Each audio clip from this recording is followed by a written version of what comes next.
Feet 30-30 feet गड्ढे सड़कों में जो इनके पाप फूट रहे हैं भारतीय जनता पार्टी की सरकार के, ये वो लोग हैं जो आपसे वोट लेते हैं और आप ही के पैसे की लूट करते हैं, आपके बच्चों के भविष्य को गर्त में कर्ज में डुबोते हैं। मंत्री जवाबदेही के बजाय बताते हैं कि गड्ढे हैं तो सड़कें हैं तो गड्ढे रहेंगे। मतलब ये मैसेज देते हैं कि हाँ, हम भ्रष्टाचार कुट कर रहे हैं। जिस तरीके से मध्य प्रदेश की भयावहता बनती जा रही है करप्शन को लेकर, किसी भी क्षेत्र में, वो चाहे सरकार के ऑफिस की बात हो या वल्लभ भवन की बिल्डिंग की, एक भी मंत्री ऐसा नहीं बचा है जो केवल लूट के काम में नहीं लगा है। कोई काम ऐसा नहीं होगा जिसमें बिना मंत्री का उल्लू सीधा किए कोई टेंडर पास हो जाए। अभी सिंहस्थ को लेकर मध्य प्रदेश में इस तरीके के नाम्स बनाए जा रहे हैं कि किसी पर्टिकुलर कंपनियों को ओबलाइज किया जा रहा है। 1-1 हजार करोड़ रुपए के टेंडर होने हैं, तो उन टेंडरों में स्पेसिफिक कोई 2-3 कंपनियों को ही पूरा, वो हैदराबाद की कंपनी है, वो गुजरात की कंपनी है, उनको सीधा कैसे टेंडर मिले, कैसे उनको ठेका मिले, इसकी सरकार प्लानिंग कर रही है। ये आने वाले समय में मैं इसका बड़ा खुलासा करूंगा। साथ ही साथ शिवराज जी ने 2013 से 27 बार ये कहा है कि मैं 1 लाख नौकरियां दूंगा, 2 लाख नौकरियां दूंगा, 2.5 लाख नौकरियां दूंगा। अभी मोहन यादव जी भी जब से आए हैं वो भी नौकरियों की संख्या बताते रहे, विज्ञापन देते हैं, 1 क्लिक में इतने लोगों को हमने रोजगार दिए। 13 से आज तक कितने डेटा तैयार हुए हैं, जो अभी विधानसभा में भी इसका हम मुद्दा उठाएंगे। कितने बच्चों को आपने रोजगार दिया? दौरे पे है विदेश के, इन्वेस्टमेंट मध्य प्रदेश में आए, इसका प्रयास करेंगे मुख्यमंत्री जी। पर रोजगार पे उसका कितना असर है, इसकी व्हाइट पेपर हम सरकार से मांगते हैं, सरकार नहीं देती। अब हम व्हाइट पेपर लेके आ रहे हैं, कांग्रेस रोजगार को लेकर व्हाइट पेपर लेके आ रही है। ऐसे ही करप्शन को लेकर भी कांग्रेस अब व्हाइट पेपर लेके आई। हमने सरकार से बार बार मांग की, हम तथ्यों से, तर्कों से, ये सरकार 50% कमीशन लेती है, इसके नेता टोटल लूट में लगे हैं। एक बीजेपी का आज से 3 साल 4 साल 3 बार से 4 बार से जो मंडल अध्यक्ष है, उसकी आर्थिक स्थिति का पता लगाओ और आज उसकी आर्थिक स्थिति का पता लगाओ। जो बीजेपी के पार्षद हैं अलग अलग जगह, उनकी आर्थिक स्थिति का पता लगाओ, आज से 10 साल पहले और आज की आर्थिक स्थिति का पता लगाओ। बड़े नेताओं के तो कहने ही क्या है, इनकी पूरी संपत्तियों का अगर ब्यौरा शासन ले ले, सरकार ले ले, कोई व्यवस्था बन जाए, तो लगभग 80% लोग जेल की सलाखों के पीछे होने चाहिए। इस तरह के अकूट भ्रष्टाचार चल रहा है। मैं फिर से, जो गड्ढे हुए हैं उसमें सरकार को डूब के मर जाना चाहिए। अपने आप को, मंत्री को, उस गड्ढे में जल समाधि ले लेनी चाहिए या फिर गड्ढों में समाधान हो, इसका प्रयास करना चाहिए। बस इतना ही कहना चाहिए। बांग्लादेशी भोपाल में बांग्लादेशी किन्नर पकड़ा है, 8 साल से भोपाल में किन्नर बन गया, पुलिस को भलक तक नहीं देती है। जो भी विदेशी लोग भारत में रह रहे हैं अवैध तरीके से दूसरे देशों के, 10 साल 11 साल से नरेंद्र मोदी की सरकार है, 25 साल से बीजेपी की यहाँ सरकार है। ये सरकार है या सर्कस है? जान मंजीरें बजाती है क्या?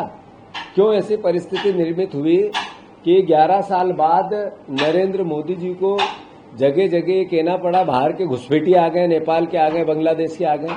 तो आप सरकार क्या कर रही है? जान मंजीरें बजा रही है।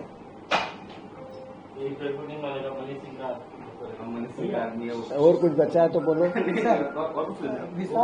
जो बोला है वो उसके आगे बोलो। बस नहीं, वो पूछ रहे हैं, आप बोले तो ठीक है। धन्यवाद। धन्यवाद आपका। बीजेपी की जरूरत नहीं है, मोदी की जरूरत है। रिटायरमेंट पर साल वाले रिटायरमेंट वाले बयान पर क्या बोला? ऋषिकांत दुबे है जो 75 वीडियो है इनका जो बोला, वीडियो नहीं, वीडियो तो बता। ये तो अच्छा मुद्दा। बीजेपी को मोदी की जरूरत है, मोदी को जरूरत, बीजेपी को मोदी की जरूरत है।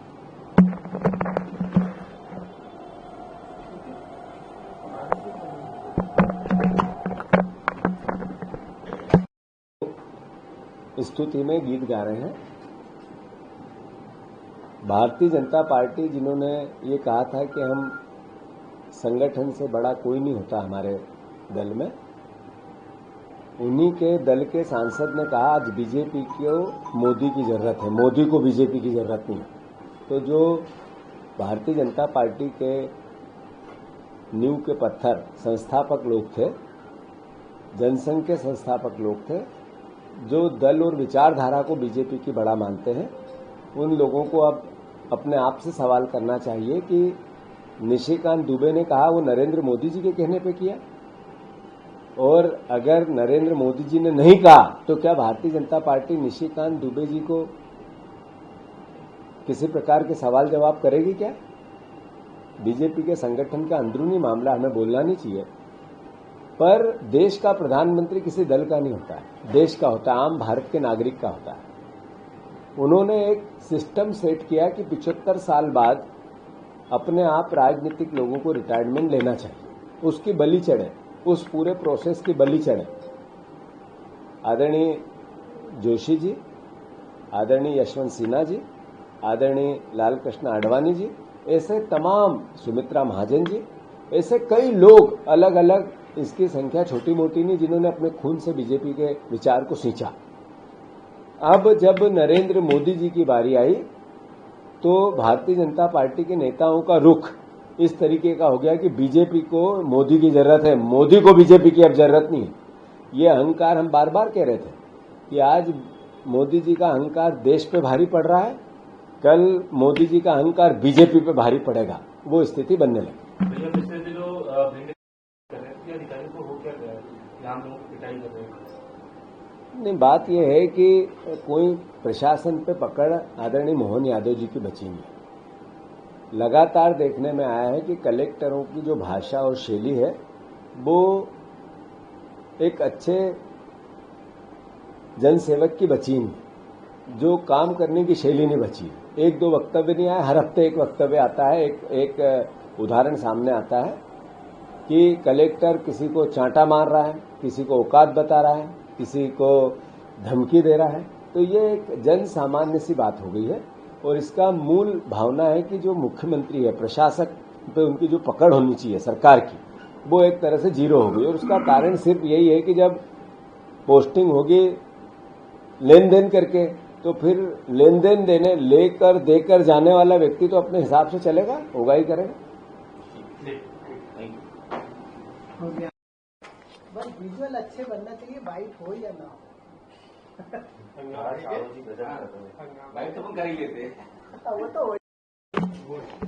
इस बार चूंकि जनता ने हमें जनादेश दिया है विपक्ष की भूमिका का, हम अब विपक्ष के दल के रूप में नहीं, हम जनता के प्रतिनिधि के रूप में मध्य प्रदेश की विधानसभा में हमारे विधायक अपना पूरा गतिविधि रखेंगे। हमने 52 घपले और घोटाले सरकार के हैं जो हमने चिन्हित किए हैं। जो रोड की टोल टैक्स का जो करप्शन है वो है, व्यापम से लेके आजीविका मिशन से लेके शिक्षा विभाग, उच्च शिक्षा विभाग, जो शिवराज जी बीज प्रमाणिकता की बात करने वाले, जो डीएपी और खाद की कमी, लोक स्वास्थ्य विभाग, पोषण घोटाला जो भी हमने सबने देखा है, लाडली बहनों के 1800 रुपये महीना ये सरकार खा रही है, चोरी कर रही है, वो वाला मुद्दा, किसानों के जो धान बीज और खाद का जो मुद्दा है, जो एमएसपी वादा किया और निभाया नहीं, 2700 गेहूं और 3100 धान, 6000 सोयाबीन, वो वाला है। ये पैरामेडिकल का घोटाला, छात्रवृत्ति बच्चों को मिलना दुर्भर हो गया है, सही समय पे नहीं मिलती है, केवल इवेंट बचता है। जो सरकार का ऋण है वो ओपन बाजार से, जो सरकारी ऋण होता है वो तो अपनी जगह, ओपन बाजार से बड़े बड़े ब्याज पे सरकार ऋण ले रही है, उसके एविडेंस आए हैं। तो ये सरकार सिर्फ जिस तरीके से लूट और करप्शन का एक हिस्सा बना, कर्ज और करप्शन का, उसका पूरा डेटा है। महिला अत्याचार की बात हो, जो हमारे प्रवेश शुल्कों में भी धांधलियां हुई, आदिवासियों की जमीन 1 लाख हेक्टेयर जमीन पिछले 5 साल में आदिवासियों की गैर आदिवासियों को बेच दी, और ये सरकार ने उसमें मदद की। मतलब आदिवासियों को कितना इन्होंने जिस तरीके से लूटने में हर तरीके से, जो हमारी केक की रिपोर्ट आई उसने हर विभाग में करप्शन बताया। उसकी रिपोर्ट के आधार पर भी बहुत सी बातें होगी। जल जीवन मिशन का मैंने कहा ही सही कि जल से नल नहीं आ रहा है, जल से भ्रष्टाचार आ रहा है, नल से भ्रष्टाचार आ रहा है। जल से नल नहीं है, नल से भ्रष्टाचार वाली योजना को लेकर भी हम सब बात करेंगे।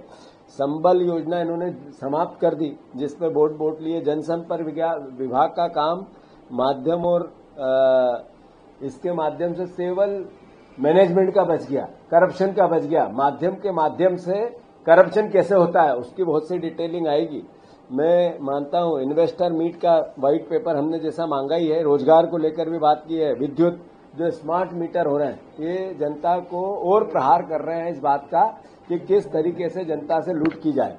मैं मानता हूं कि स्मार्ट घोटाला, आदिवासी पुलिस का जो लगातार रवैया बन रहा है सरकार की तोता बनने का, उस पर भी पार्टी ने एक नीतिगत निर्णय लिया है।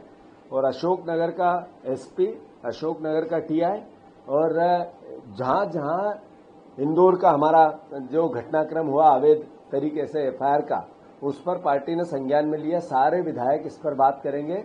जो आईएएस आईपीएस सर्विस रूल को भूल गई है, संविधान की जो शपथ लेती है उसको भूल गई है, उसको लेकर चिन्हित किए गए हैं आईएएस और आईपीएस जो भी जिलों में है। उनके खिलाफ भी उनकी आय की और संपत्ति की जिस तरीके से वो हुई उस पर भी पार्टी पूरा संज्ञान ले रही है कि किस आईएएस की किस आईपीएस की कितनी संपत्ति होनी थी और कहां कहां संपत्ति है। इनका ब्यौरा भी हम मांग रहे हैं अपने प्रश्नों से, और फिर उस आधार पर इनकी अवैध संपत्तियों का भी पता लगा रहे हैं कि कहां कहां कितनी कितनी है। उसके आधार पर ये जितने भी तोता बन के लूट रहे हैं, बीजेपी का कार्यकर्ता बन के प्रदेश को लूट रहे हैं, इनको भी ठीक किया जाएगा।